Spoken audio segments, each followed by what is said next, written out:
menjelaskan persilangan monohibrid dengan simbol-simbol gen yang sederhana yang mudah kalian pahami. Kemudian yang terakhir nanti kita akan melakukan simulasi percobaan sederhana.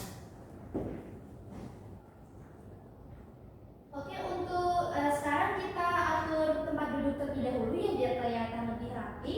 Untuk Sri boleh geser ke sini dulu biar mepet sama teman-temannya.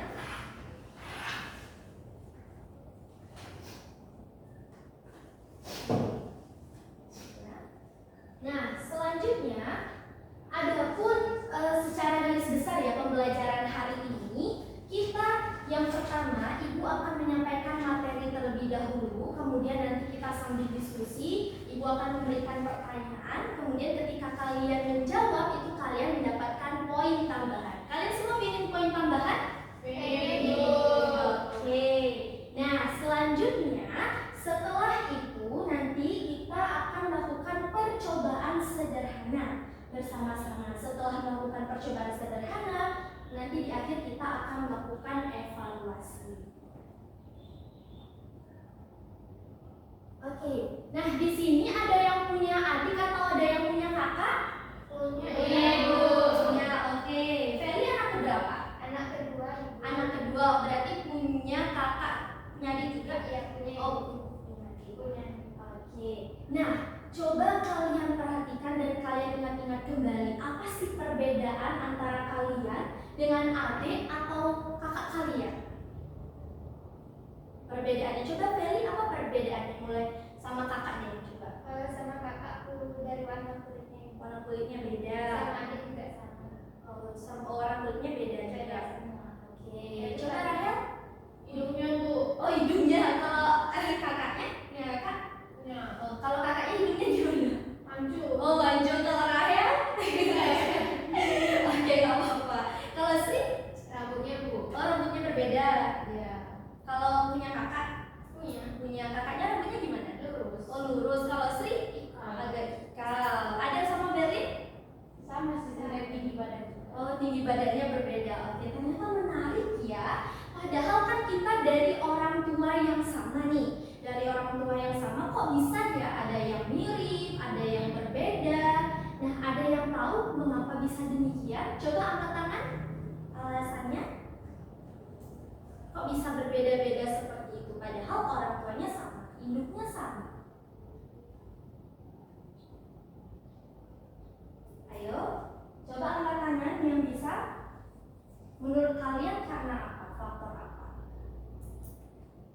Oke, Sri. Faktor genetik mungkin, Bu. Oke, faktor genetik. Ada yang lain? Tidak, sama? Oke, sama. Benar ya jawaban Sri. Nah, jadi perbedaan itu dari induk, walaupun induknya sama, sifat keturunannya itu dibawa oleh yang namanya faktor gen. Nah, hal inilah yang akan kita pelajari hari ini, yaitu mengenai persilangan pewarisan sifat. Nah, dari pewarisan sifat itu ada yang namanya persilangan monohibrid, anak-anak. Ada yang pernah dengar atau ada yang pernah tahu apa itu persilangan monohibrid? Boleh angkat tangan? Oke, Sri. Persilangan satu sifat beda. Satu sifat beda.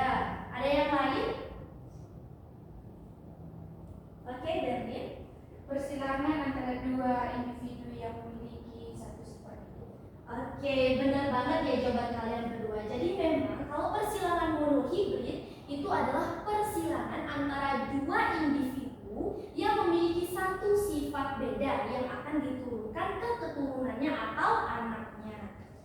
Nah, hari ini kita akan belajar mengenai persilangan monohibrid tersebut. Nah, di mana ada istilah-istilah penting ya dalam pewarisan sifat yang kalian harus ketahui. Yang pertama itu ada parental. Di mana parental itu biasanya disimbolkan dengan huruf P besar. Kita tulis P besar itu disebut dengan parental.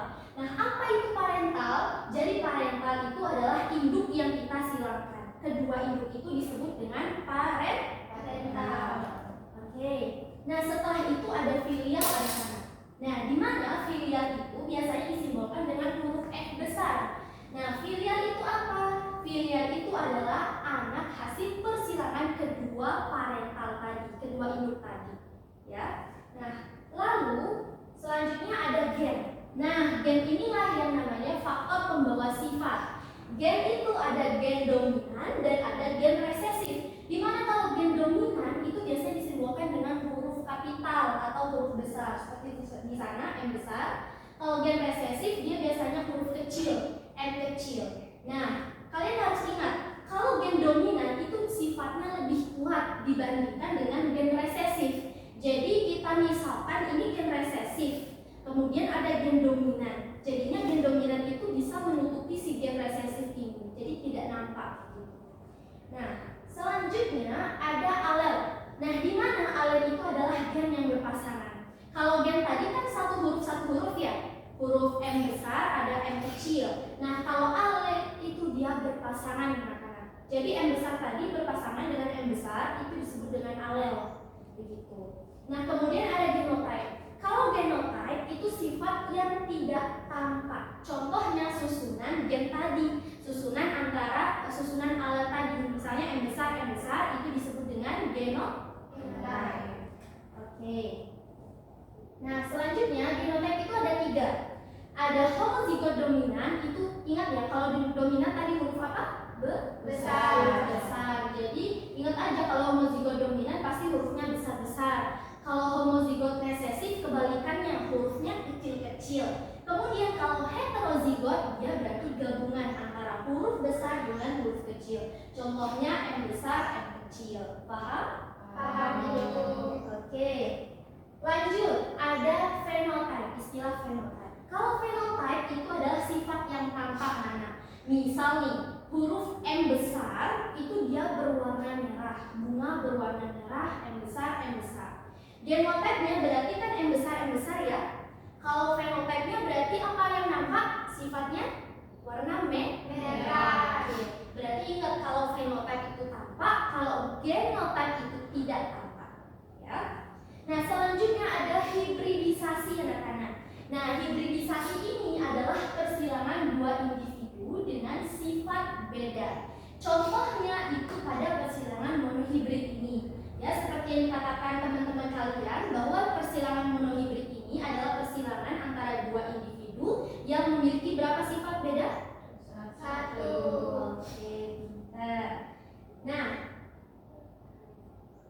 di mana di sini kita akan membahas ya mengenai hukum Mendel 1 atau hukum segregasi, di mana hukum Mendel 1 itu terbukti pada persilangan monohibrid ini. Ya, yang di mana hukum Mendel 1 itu adalah saat pembentukan gamet, alel akan memisah secara bebas.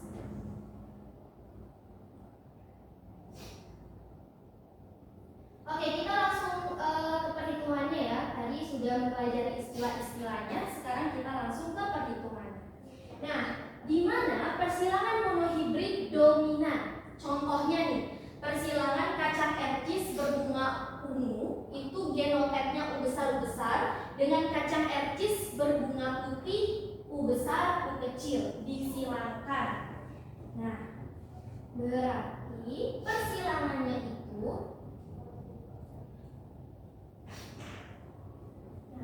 di mana? Coba bacakan Ibu. Ada genotip apa saja?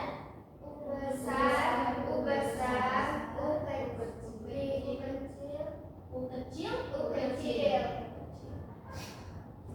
Nah, berarti di sini untuk genotipnya itu U besar, kalau di sini U kecil. Ditulis satu aja.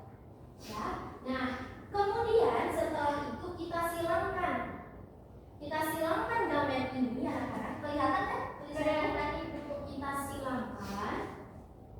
Ya, ini gamet.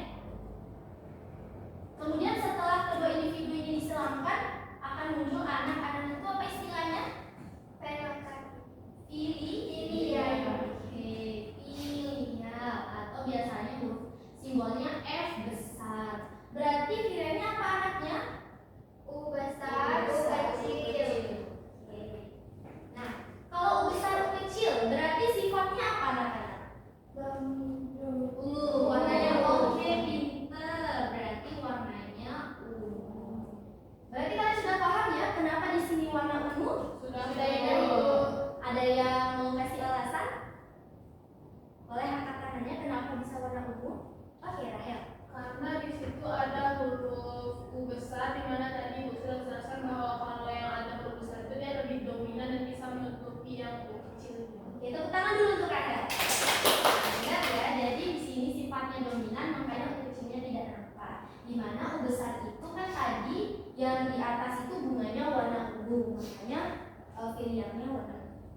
Oke, lanjut. Kalau semisal nih, Ibu minta, ini kan F1 ya, keturunan pertama. Ibu minta keturunan pertama ini disilangkan lagi sama keturunan gametnya seperti ini. Berarti keduanya atau persilangan keduanya berarti U besar U kecil disilangkan sama U besar U kecil.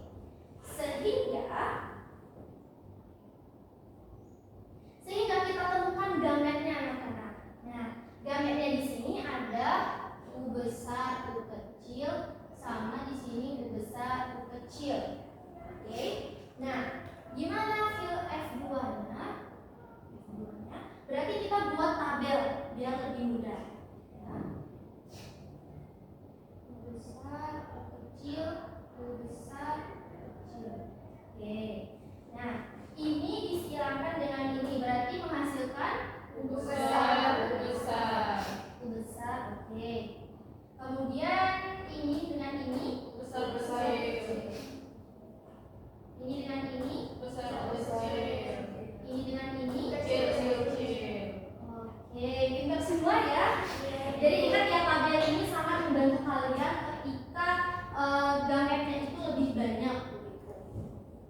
Nah, kemudian di sini kalian bisa lihat ya bahwa di F2 itu dia muncul warna apa ini kalau kecil-kecil? Putih. Warna putih.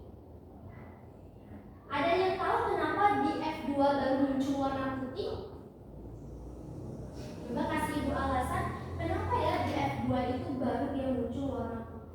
Sedangkan dari induk atas-atasnya itu padahal ada warna putih. Kenapa di akhir baru dia muncul?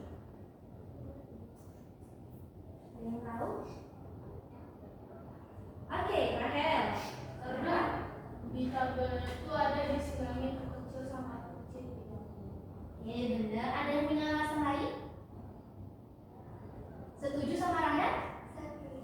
Oke, benar ya. Jadi di sini kan kita silangkan U kecil, U kecil. Jadi menghasilkan U kecil, U kecil. Dan ingat, kalau di sini tidak ada sifat dominan, dia kecil-kecil semua, berarti tidak ada yang menutupi ini.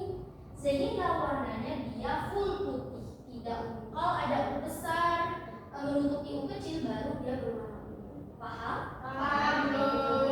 Oke, kita lanjut. Oke, kita lanjut ke perbandingan ya. Di sini kita menghitung perbandingan juga. Ada perbandingan namanya perbandingan genotype. Kalau genotype itu sifatnya apa tadi? Tidak terlihat. Oke, tidak terlihat. Berarti di sini gimana? U besar, U besar, U besar, U kecil, Besar kecil. Kecil, kecil. Oke, kalau besar berapa? 1, U besar U kecil 2, U kecil U kecil 1. Oke, kalau fenotype berarti dia apa? Warnanya ungu sama Oke, putih. pinter. Ungunya ada berapa? 3, 3, putihnya ada 1. Pinter-pinter banget ya ternyata. Oke, nah selanjutnya kita akan belajar mengenai monohibrid intermediate namanya. Nah, di mana di sini agak sedikit berbeda, ya.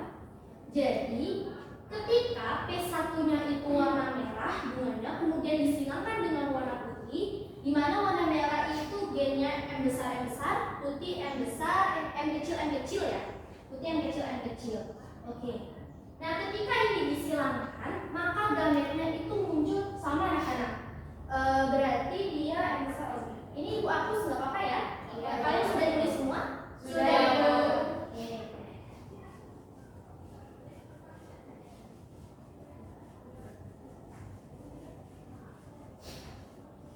Nah, coba bacakan ibu apa gametnya? M besar, M besar, M kecil, M kecil. Nah, berarti gametnya apa? M besar, M kecil. Ini disilangkan sehingga keturunan F1-nya itu apa? M besar, M kecil. Apa dia fenotipe? Merah muda. Merah muda. Nah, jadi anak-anak, kalau intermediate itu dia menghasilkan sifat baru istilahnya. Kalau yang tadi kan tidak ya. Yang tadi kan diambil salah satu warna dari induknya. Kalau yang ini itu dia menghasilkan warna baru. Kalau warna merah disilangkan warna putih, hasilnya akan merah muda. Oke. Nah, kita silangkan lagi nih sama F1 yang ini sama kayak tadi. Misal M besar, M kecil disilangkan dengan M besar, M kecil. Nah, berarti tabelnya di mana? Di sini apa? M besar. Oke, di sini M kecil. Di sini M besar, kecil. Berarti ini apa? M M besar, besar, M besar, M besar, M kecil, M besar, M kecil, M kecil. Pinter-pinter banget nih. Nah, setelah itu kita buat perbandingan kayak tadi ya. Ada perbandingan genotype. Berarti di mana genotipenya? M M besar, M besar, Ah, M besar, M besar, M kecil, M kecil, M kecil. kecil. Nah, kalau fenotipenya Merah muda, Merah putih, merah. muda, putih. merah muda. Merah, Merah Oh, muda, merah. Oke. merah muda, Merah muda putih. dan putih. Kalau merahnya ada berapa? Ada satu. Oke, ini ya M besar ya. Satu. Kalau merah mudanya? 2. Oke, M besar kecil ada 2. Kemudian putih? 1. M kecil ada 1. Oke, pintar. Tepuk tangan dulu untuk kita semua. Semangat-semangat sekali ya. Nah, selanjutnya setelah kalian semua sudah paham, sudah belajar teori, Ibu ada satu soal untuk kalian. Oke. Nah, di mana soalnya persilangan antara tikus berbulu hitam itu H besar dengan tikus berbulu kecil H kecil menghasilkan F1 berbulu hitam. Nah, jika F1 itu disilakan dengan sesamanya, maka perbandingan genotipnya berapa? Jadi di sini kalian hanya menghitung perbandingan genotip saja. Oke? Bisa dikerjakan dulu ya. Nanti kalau udah selesai boleh yang pertama.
Oke, ada yang bisa?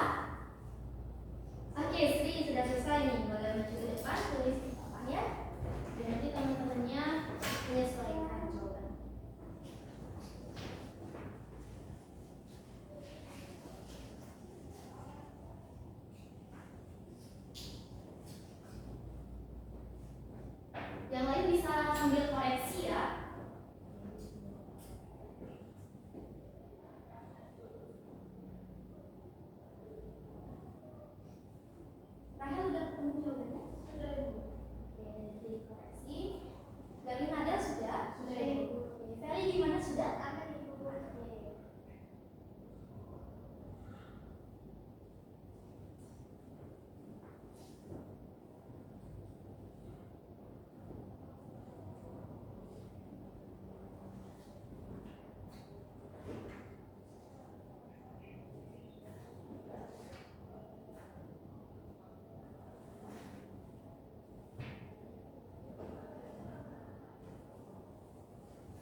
Oke.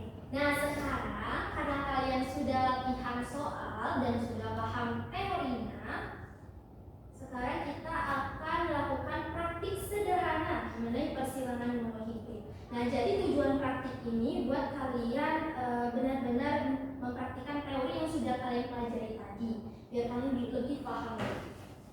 Oke.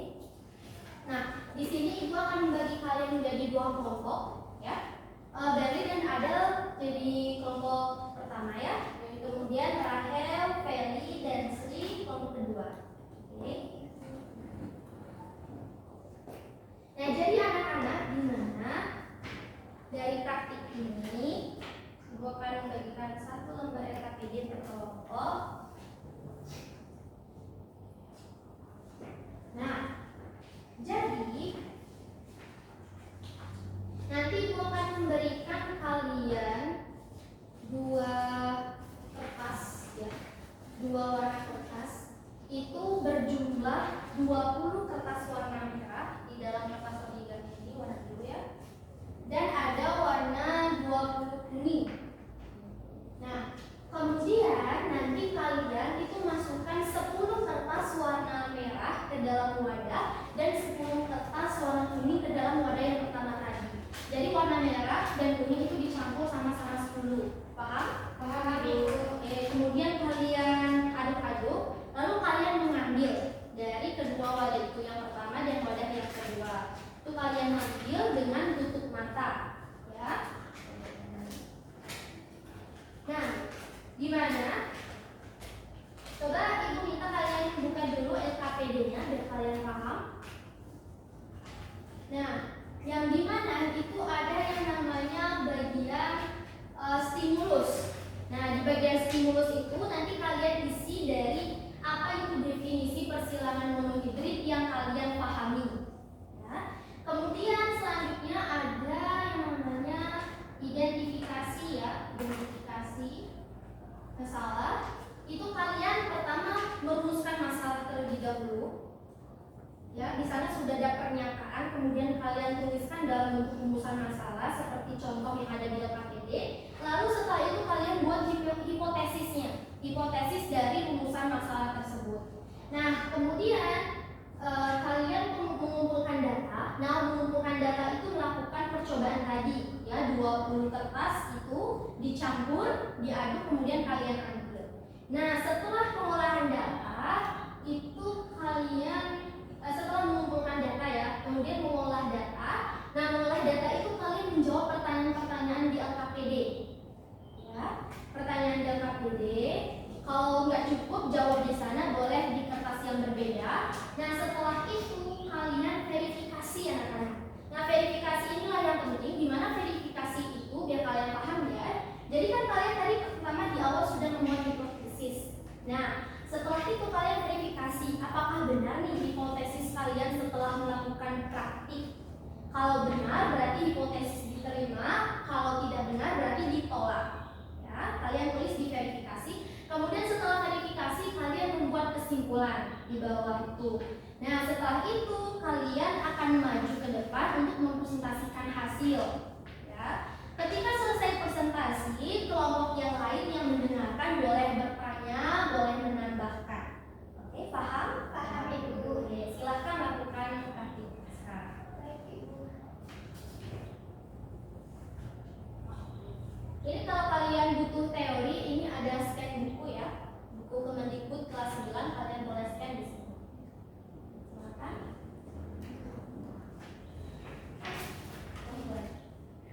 Oke.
kelompok 2 Sudah, Bu. Oke, sudah semua. Oke, dari kelompok 1 dulu yang presentasi. Silakan lanjutkan.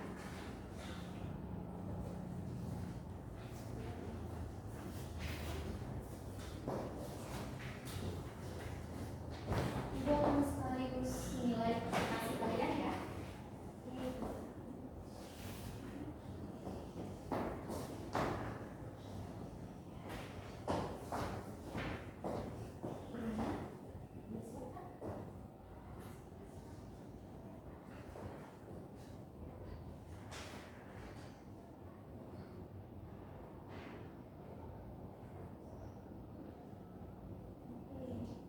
Silakan dibaca nanti kelompok yang lain yang siap.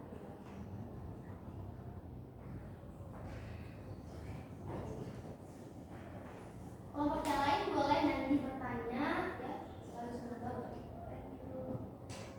Silakan dimulai. Nah, untuk tadi kan ada deskripsi persilangan model hibrid dari PowerPoint itu, di mana jawaban kami dari kelompok 1 yang pertama itu persilangan yang ditampilkan menunjukkan satu sifat yang diturunkan, misalnya itu warna bunga merah dan putih.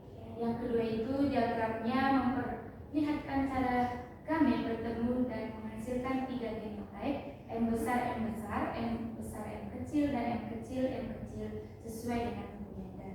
Nah, untuk rumusan masalahnya tadi, di mana yang pertama itu pengaruh kombinasi alel terhadap perbandingan genotip F1 itu, di mana kombinasi alel dari induk itu dapat mempengaruhi perbandingan genotip F1. Yang kedua itu bagaimana genotip keturunan menentukan fenotip yang muncul pada hasil persilangan monohibrid, di mana jawaban kami itu hubungan genotipnya itu dengan fenotip dalam persilangan monohibrid.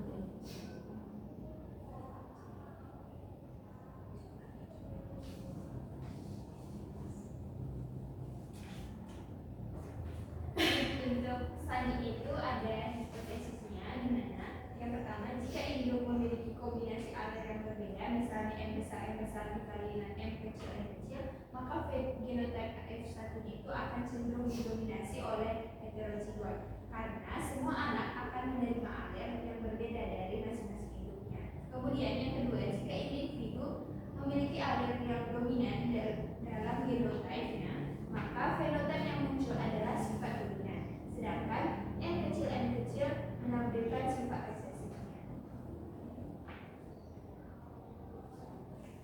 Baik, sekian presentasi.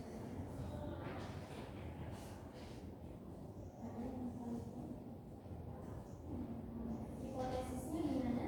Di akhir Kalau hipotesisnya itu yang terakhir itu 1 dan 2 itu dapat diterima. berarti dapat diterima. Berarti sesuai dengan teori ya. Iya. Oke, kelompok 2 ada yang ingin ditanyakan? Oke, ya silakan. Saya izin bertanya untuk kelompok 1. Jika percobaan itu diulang tapi jumlah kertasnya itu ditambah jadi 100 pasang, menurut kalian apakah hasilnya itu akan lebih mendekati rasio 1:2:1, dan jelaskan alasannya. Baik, kami akan menjawab pertanyaan dari kelompok 2. Iya, kalau jumlah kertasnya itu ditambah menjadi 100 pasang, biasanya hasilnya itu akan lebih mendekati rasio 1:2:1.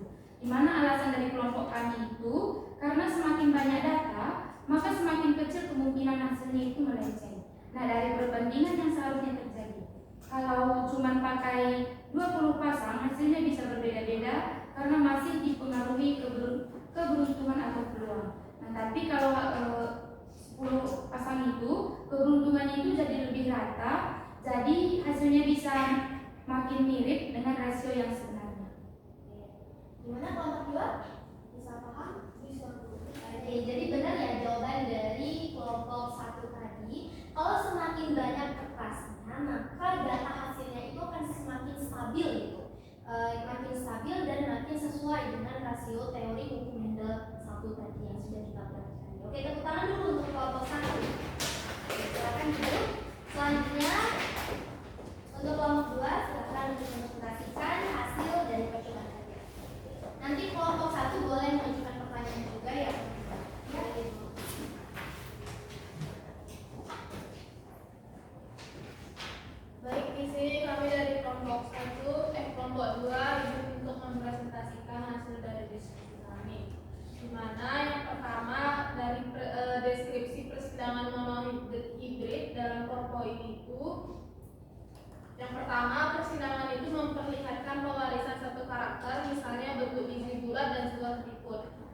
yang kedua, diagram itu menunjukkan proses bertemunya gamet jantan dan juga betina hingga muncul 3 kemungkinan genotip anak, yaitu M besar, M besar, M besar, M kecil, dan juga M kecil, M kecil. Nah, pada rumusan masalahnya yang pertama, pengaruh kombinasi alel terhadap perbandingan fenotip. Kemudian yang kedua, hubungan genotip dengan fenotip dalam persilangan monohibrid. Nah, yang pertama dari kelompok 2 itu menemukan ada 11 kancing bergenotip M besar. Kemudian untuk genotip heterozigotnya M besar M kecil itu muncul ketika satu gamet merah itu bertemu dengan satu gamet kuning. Nah, untuk kelompok 2 itu mendapatkan 21 kancing bergenotip M besar M kecil.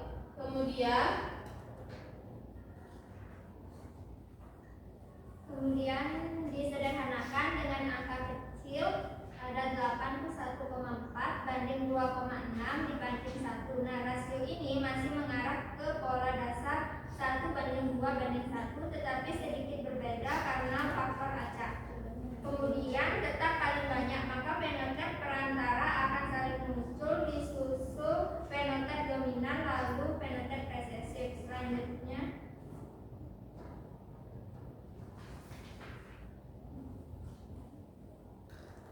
kemudian hasil kelompok ini itu bisa disebut tidak identik. Nah, jadi namun ada pula perbandingan tetap sama, yaitu M besar M kecil itu paling banyak, kemudian M besar dan M kecil itu paling sedikit. Nah, jadi perbedaan angka tersebut terjadi karena kan yang pertama pengacakan itu mungkin tidak seimbang, kemudian yang kedua jumlah sampel kecil sehingga variasi itu besar, dan yang terakhir itu teknik kita saat praktikum mungkin dalam mengambil kertas itu tidak sama. Nah, kemudian hal ini menunjukkan bahwa adanya variasi alami dalam proses pengacakan serta sama seperti variasi pada proses pewarisan sifat di alam.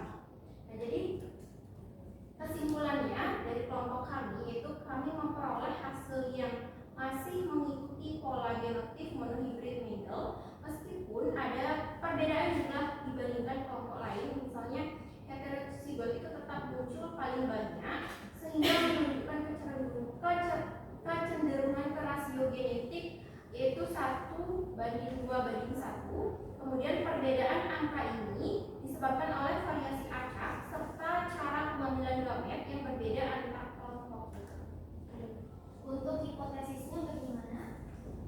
Untuk hipotesisnya itu yang pertama harusnya jika ibu itu memiliki kombinasi alel yang berbeda, maka genotip F1 itu akan cenderung didominasi oleh heterozigot. Berarti yang pertama diterima atau ditolak? Ditolak. Yang kedua baru diterima ya. Untuk kelompok 1 ada yang mau ditanyakan? Ada itu. Oke, ada, silakan.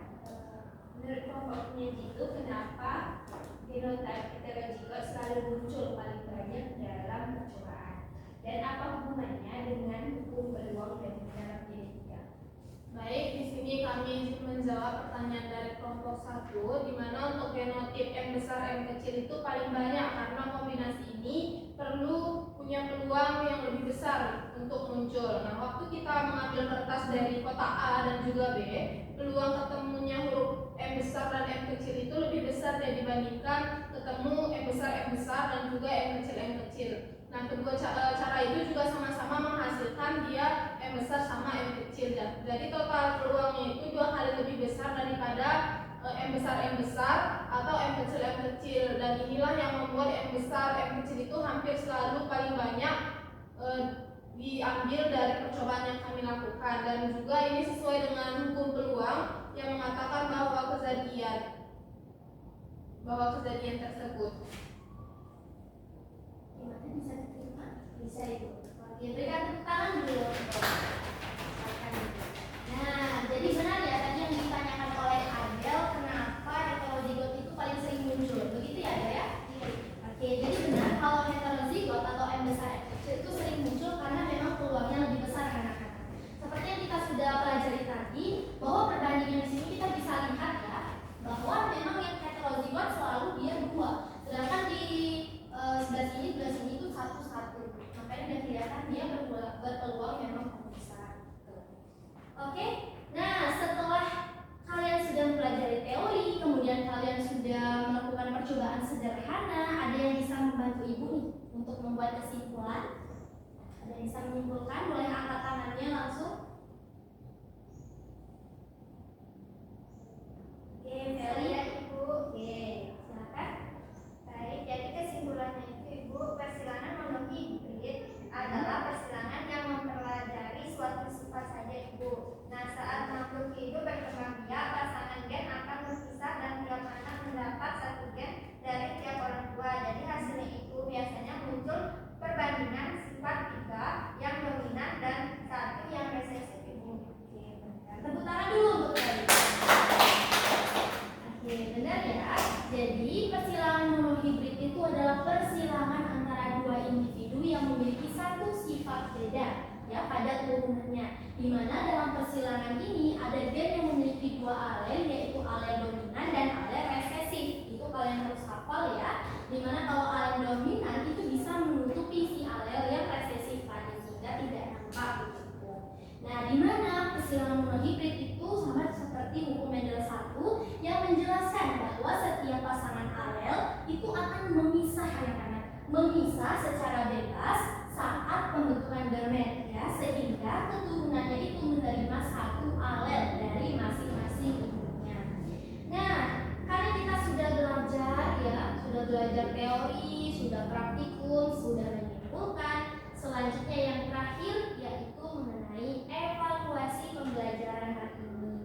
Ibu akan menilai kalian dari awal sampai akhir ini kalian sudah paham atau belum sama materi. Nah, silahkan untuk soalnya kalian bisa scan atau linknya sudah ibu kirim di grup kalian ya, tadi pagi sudah ibu kirim.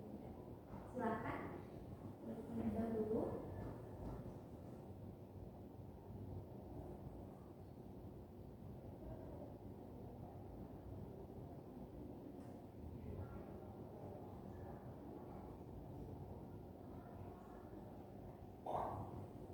Oke, Rahel sudah masuk.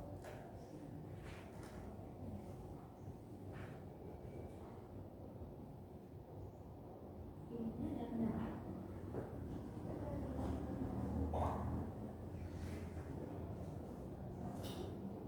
Ada. Saya nggak bisa. Oh, sih nggak bisa. Satu deh sama Delia. Atau sebentar pakai HP ibu aja deh.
Sudah selesai semua mengerjakan? Sudah, Bu.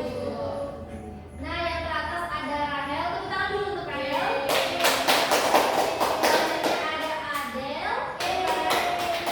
Dan yang ketiga ada Berlin. Oke. Nah, kita di sini akan mengoreksi bersama ya. Oke, untuk soal nomor 1 ini berarti semuanya benar. Keren. Nomor 2 semuanya benar. Nomor 3 ada yang 1 ini salah. Ya, salah. Nah, nomor 4 ini. Kok cuma 1 yang benar? Oke. Ini pakai perhitungan yang seperti tadi ya. Ingat kalau gen M besar, M kecil, berarti dia apa? Warnanya ini pink. Merah muda. Oke, ini benar semua. Nomor 7 salah. Oh, ada yang salah satu. Oke, nggak apa-apa. Oke, berarti ini nomornya.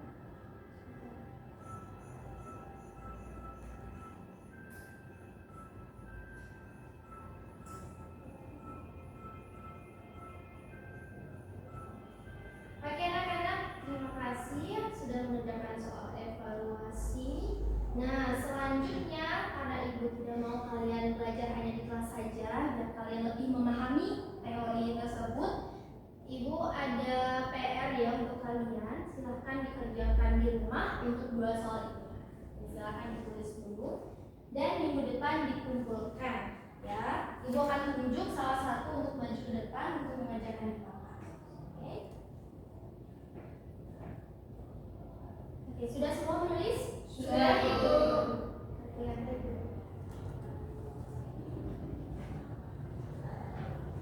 Oke, baik, karena pembelajaran kita hari ini sudah selesai, teori sudah, kemudian kita juga sudah praktik sederhana ya. Dan jangan lupa dikerjakan PR-nya. Nah, gimana nih pelajaran kita hari ini? Apakah menyenangkan? Menyenangkan, Ibu. Ya. Oke, gimana Meli, senang kalau pelajaran materinya susah nggak? Gampang. Gampang. Oke, tepuk tangan dulu untuk kita semua. Makasih anak-anak atas partisipasi kalian, atas semangat kalian dari pagi hingga saat ini. Ibu sangat senang mengejar kalian. Pasti Ibu bakal kangen banget sama kalian. Terus bakal terus ngajar. Oke anak-anak. Nah, karena sudah selesai ya pertemuan kita di hari ini, marilah kita tutup terlebih dahulu dengan doa bersama ya.